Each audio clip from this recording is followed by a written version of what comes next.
अस्सलाम वालेकुम my YouTube family, क्या हाल है आप सबकी। उम्मीद करती हूँ आप सब लोग बिल्कुल ठीक ठाक और खैर खैरियत से होंगे।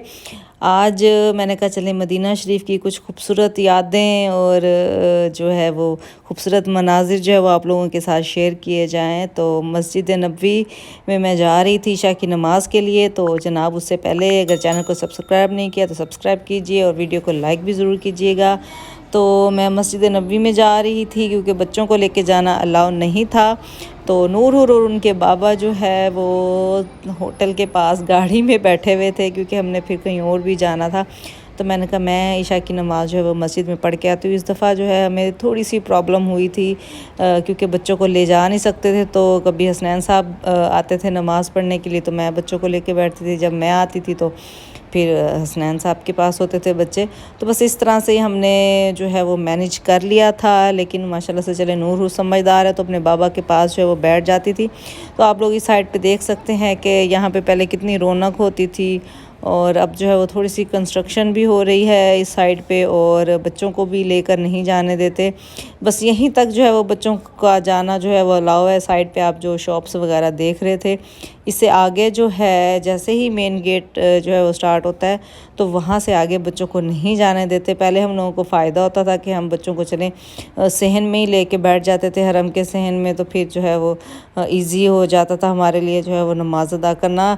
बस यहाँ तक ये जो जगह आपको नज़र आ रही है ना, जहाँ ये काम वाले भाई बेचारे खड़े हुए हैं, बस यहीं तक का बच्चों का अलाउ है। तो इससे आगे जो है वो बच्चे नहीं जा सकते। अगर आप भी बच्चों के साथ आने का सोच रहे हैं तो प्लान करके आइएगा कि आपको किस तरह से जो है वो मैनेज करना है, वरना बच्चों को बाहर ही लेके बैठना पड़ेगा। और इशा की नमाज़ के फ़ौरन बाद जो है वो मस्जिद बंद कर दी जाती है। सिर्फ उन लोगों के लिए ओपन होती है जिनके पास जो है वो अपॉइंटमेंट होती है ज़ियारत की। तो ज़ियारत करनी है, आपने अपॉइंटमेंट पहले ली हुई है तो आप लोग आराम से आ सकते हैं। काफ़ी बहनों के आ रहे थे मैसेजेस के अपॉइंटमेंट कैसे ले सकते हैं। जी अपॉइंटमेंट जो है वो आप अपनी तवक्कलना में जाकर ही वहाँ से ही आपको नोबल रोज़ा का एक ऑप्शन होगा, वहाँ से जाके आपको जो है उसको ओके करना होगा और वहाँ से आपको जो है वो अपॉइंटमेंट मिलेगी। तो जब आप अपनी तवक्कलना वगैरह ओपन करेंगे तो आपको परमिट मिल ही जाएगा। जुमेरात जुम्मा हफ्ता 3 दिन का थोड़ा सा मुश्किल मिलता है क्योंकि बहुत सारे लोगों की ऑलरेडी जो है वो रिक्वेस्ट आई हुई होती हैं तो मुश्किल होता है। बाकी के जो 4 दिन हैं इनमें आपको किसी ना किसी दिन जो है अपॉइंटमेंट मिल ही जाएगी। तो जनाब मैं पहुंच गई थी मस्जिद के अंदर और इशा की अज़ान अभी नहीं हुई थी। मैं तकरीबन आधा घंटा पहले की निकली हुई थी और फिर मैंने कहा चलें मेरे जाते जाते जो है वो अज़ान हो जाएगी। तो ऐसे ही हुआ, मैं जैसे ही माशाल्लाह से पहुंची हूँ मस्जिद नबवी में अंदर तो मैं वज़ू करने गई। वज़ू करके आते तक जो है वो अज़ान जो है वो स्टार्ट हो गई थी। इसलिए आपको अगर होटल में हैं तो आपको कम से कम आधा घंटा पहले जो है वो निकलना पड़ेगा क्योंकि अब थोड़ा सा जो है वो दूर भी हो जाता है हमारे लिए।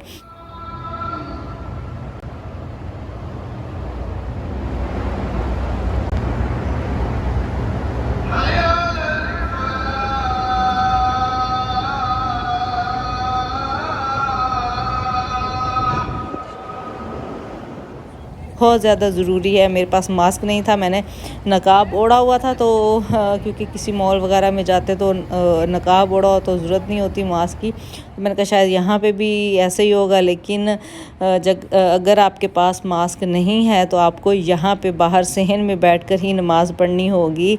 कुछ और भी मेरी बहनें जो है वो यहाँ बैठी हुई थी, बूढ़ी बुज़ुर्ग ख़वातीन भी थी, वो बैठी हुई थी नमाज़ अदा कर रही थी। कुछ हम जैसे भी थे जिनको पता नहीं था कि मास्क के बगैर मस्जिद के अंदर एंट्री मना है, तो किसी भी सूरत जो है वो आपको अंदर नहीं जाने दिया जाएगा। मैंने कहा भी कि मैंने तो नकाब लिया हुआ है तो मुझे जाने दीजिए। उन्होंने कहा नहीं, बिना मास्क के आप मस्जिद के अंदर नहीं जा सकती।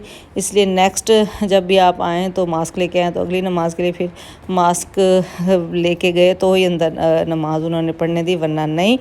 और ज़ियारत के लिए फिर मैं गई तो स्पेशली मैंने मास्क पहले ही उठाकर अपने बैग में रख लिया क्योंकि नकाब ओढ़ा होता है तो उस वक्त तो इतनी ज़रूरत नहीं महसूस हो रही होती। लेकिन मस्जिद के अंदर जाने के लिए जो है वो मास्क बहुत बहुत ज़्यादा ज़रूरी है। और अब यहाँ मैंने ईशा की नमाज़ पढ़ ली थी। आप देख सकते हैं कि जैसे ही ईशा की नमाज़ ख़त्म हुई है तो माशाल्लाह से लोग जो है वो जाना शुरू हो गए हैं अपने अपने रूम्स में, अपने अपने घरों में।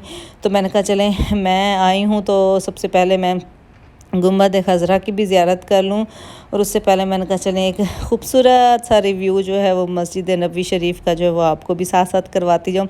मैं ख़ुद भी रुक रुक के जा रही थी, थोड़ा रुक रुक के, क्योंकि बहुत खूबसूरत मंज़र था, बहुत मज़ा आ रहा था, बहुत बहुत सुकून आ रहा था। मेरा यहाँ से जाने को दिल नहीं कर रहा था, लेकिन हसनैन साहब की कॉल आ रही थी कि नूर ने उनको तंग किया हुआ है तो जल्दी से आइए। मैंने कहा बस मैंने नमाज़ पढ़ ली है, बस थोड़ी सी मैंने कहा बाहर से ज़ियारत कर लूँ, क्योंकि अभी अंदर की ज़ियारत का टाइम था मेरे पास, वो रात में थी। तो मैंने कहा चले मैं बाहर से, रहा नहीं जा रहा था ना, क्योंकि जब मस्जिद नबवी में आते हैं तो रहा नहीं जाता कि जब तक गुंबद खज़रा की हम लोग ज़ियारत ना कर लें, दुआ ना मांग लें, तो जैसे दिल में एक बेचैनी सी रहती है और दिल को सुकून भी नहीं आता है। तो मैंने भी यही सोचा कि नहीं जी, सबसे पहले जो है वो गुंबद खज़रा की मैं ज़ियारत कर लूँ।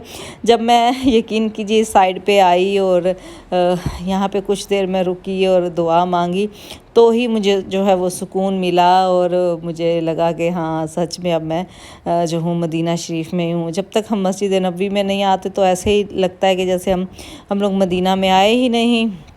तो खैर अब जो है वो आप लोग प्लीज़ सोच समझ के आइएगा, ख़ासकर जो छोटे बच्चों वाली हैं वो भी ख्याल से आइएगा। अक्सर मेरी बहनों के मैसेजेस वगैरह आ रहे होते हैं, तो जी बहुत ज़्यादा सख्ती है तो नहीं जाने देंगे। हाँ, मस्जिद के अहाते के आसपास जो है वो बाहर, मेन गेट के बाहर तक जो है वो आप बच्चों को लेके बैठ सकते हैं। अगर आप के बच्चों की कोई टेक केयर करने वाला है तो आप उनको वहाँ बिठाकर और ख़ुद मस्जिद में आ सकती हैं। तो जी अब मैं यहाँ पे खड़ी हूँ और जो मेरे दिल में दुआएं थी वो मैं मांग रही थी और सबके लिए मांग रही थी। आपके माशाल्लाह से इतने कमेंट्स आ रहे होते हैं कि हमारे लिए स्पेशली दुआ कीजिएगा। जी सबके लिए ढेरों ढेरों दुआएं होती हैं, तो जिस जिसका मुझे याद आ जाता है तो उनके लिए मैं दुआ कर लेती हूँ। जिनका याद नहीं आता तो बस इतना कह देती हूँ कि या अल्लाह, जिसने भी मुझे दुआओं का कहा है, जिस किसी ने भी कहा है या नहीं कहा, तो जितने भी लोग मुझे देख रहे हैं, सुन रहे हैं, या अल्लाह उन सब की दुआओं को कबूल फरमा और उनकी जो जो मसले हैं, जो जो परेशानियां हैं, सबको दूर फरमा। और यकीन कीजिए मैं दिल से दुआ कर रही होती हूँ सबके लिए। बहुत अच्छा लग रहा होता है कि आप लोग माशाल्लाह से इतना रिस्पॉन्स करते हैं और पसंद करते हैं वीडियोस को बहुत ज़्यादा। तो बहुत बहुत शुक्रिया आप लोगों का भी। और आप लोग खुद अब देख रहे हैं तो आप खुद से दुआ मांगिए। आप जो है तसव्वुर कीजिए, जो लोग नहीं आ सकते, मुझे पता है दूसरे मुल्कों से, पाकिस्तान से, इंडिया से बहुत से लोग जो है वो तड़प रहे हैं कि काश के हम भी ये मनाजिर जो है वो देखें, लाइव जाकर मदीना शरीफ देखें, मक्का शरीफ देखें। तो जी दिल से दुआएं हैं कि अल्लाह पाक उन सबको बुलाए जो अभी तक यहाँ नहीं आ सकते हैं, या जो आए हैं उनका भी दिल मचलता है कि वो बार बार जो है वो इस जगह आएँ, यहाँ पे आकर रुकें और ये गुंबद खज़रा को देखें, दुआ मांगें और दिल को तसल्ली और सुकून दें। तो वाकई जी ऐसा लगता है कि जैसे नूर जो है वो उतर रहा हो आसमान से। तो बड़ा ही खूबसूरत ये मंज़र होता है, बड़ा ही दिल को सुकून मिलता है और दुनिया के सारे गम, सारी टेंशनें, सारी परेशानियां जो है वो यहाँ पर आकर दूर हो जाती हैं। तो जनाब मांग लीजिए आप लोग भी, जो लोग देख रहे हैं इस वीडियो को देख रहे हैं, तो जी मेरी तो दिल से दुआएं हैं। आप लोग भी दुआ मांगिए, ढेरों ढेरों दुआएं मांगिए, कोई कंजूसी मत कीजिए, क्योंकि अल्लाह पाक जो है हर लम्हा हर वक्त सुन रहे होते हैं। और अगर आप ये मंज़र देखकर दुआ मांग रहे हैं तो दिल को यकीन दिलाइए कि कभी भी आपकी दुआ जो है वो रद्द नहीं होगी और कबूल होगी। और दुआ मांगनी भी कबूलियत की नीयत से चाहिए कि नहीं, जो हम दुआ अल्लाह पाक से मांगेंगे तो वो ज़रूर कबूल होगी, इसमें कोई शक नहीं है। तो जनाब अल्लाह पाक आप सबको अपना घर और अपने हबीब का घर दिखाए। तो मैंने गुंबद खज़रा की भी ज़ियारत कर ली थी और मस्जिद नबवी शरीफ की भी ज़ियारत कर ली थी। तो मेरे दिल को जो है वो काफ़ी सुकून, इत्मीनान और तसल्ली हो गई थी कि हाँ मैं सचमुच में यहाँ हूँ। तो जनाब अब मैं वापसी जा रही थी और ये जी है वापसी का मंज़र, क्योंकि अब किसी को भी बैठने नहीं दे रहे थे सहन में। पहले तो हम पूरी रात जो है वो यहाँ पर बैठ जाया करते थे, लेकिन अब ऐसा नहीं है। अब नमाज़ पढ़ते ही आपको वापस जाना होता है। मेन गेट से बाहर तक आप बच्चे भी लेके आ सकते हैं। तो बाकी जो है वो अल्लाह पाक आप सबकी दुआओं को कबूल करे। जो बीमार हैं अल्लाह पाक उन्हें सेहत तंदुरुस्ती दे और लंबी ज़िंदगी अता फ़रमाए। जो परेशान हाल है अल्लाह पाक जो है वो सबकी परेशानियां जो है वो दूर करे। यकीन कीजिए यहाँ से जाने का दिल नहीं कर रहा था, मुझे जाना भी ज़रूरी था और यहाँ से बिल्कुल भी निकलने को दिल नहीं कर रहा था। दिल कर रहा था बैठी रहूँ, नफल पढ़ूँ, दुआएं मांगूँ। और इतना खूबसूरत मंज़र और इतना खूबसूरत मौसम था कि बस मज़ा आ रहा था, बहुत बहुत सुकून मिल रहा था। लेकिन वापसी भी तो जाना था क्योंकि नूर ने तंग किया हुआ था, बहुत ज़्यादा शोर कर रही थी और इनके बाबा जो थे वो थोड़ा सा थके हुए भी थे, तो उन्होंने कहा कि तुम जितना जल्दी हो सके वापस आ जाओ। तो जनाब मैं अब मस्जिद नबी से बाहर आ गई हूँ। ये है जनाब वो जगह जहाँ पे छोटा सा क्लॉक टावर जो है वो बना हुआ था और इतने कबूतर हुआ करते थे, इतने कबूतर हुआ करते थे और इतने प्यारे लगते थे। जब हम उन्हें दाना डालते थे तो बड़ा अच्छा लगता था। अब पता नहीं क्या बनेगा यहाँ पर, अभी तो कंस्ट्रक्शन हो रही है। और ये जनाब मस्जिद की दूसरी साइड पे उन्होंने एक जगह बनाई हुई है, बेंच वगैरह हैं। तो शाम के टाइम आप यहाँ बैठ सकते हैं। दिन में बहुत गर्मी और धूप थी, लेकिन शाम के टाइम आप यहाँ पे रुक सकते हैं। हसनैन साहब गए हुए थे ज़ियारत करने और मैं यहाँ नूर हूर को लेकर बैठी हुई उनका इंतज़ार कर रही थी, क्योंकि गाड़ी तक जाना बहुत मुश्किल था। तो खैर शुक्र है अब शाम का टाइम था और बच्चे भी थे, थोड़ी रौनक थी, तो नूर हूर जो है वो यहाँ पर रुक गई थी। तो ये जगह भी एक साइड पे बनी हुई है, गेट नंबर मुझे याद नहीं है। साइड पर जो है ये छोटी सी जगह उन्होंने बनाई हुई है, बेंचेस वगैरह रखे हुए हैं, आप यहाँ पर वेट कर सकते हैं। यहाँ पर आप लोग जो है वो बैठ सकते हैं अपने बच्चों के साथ।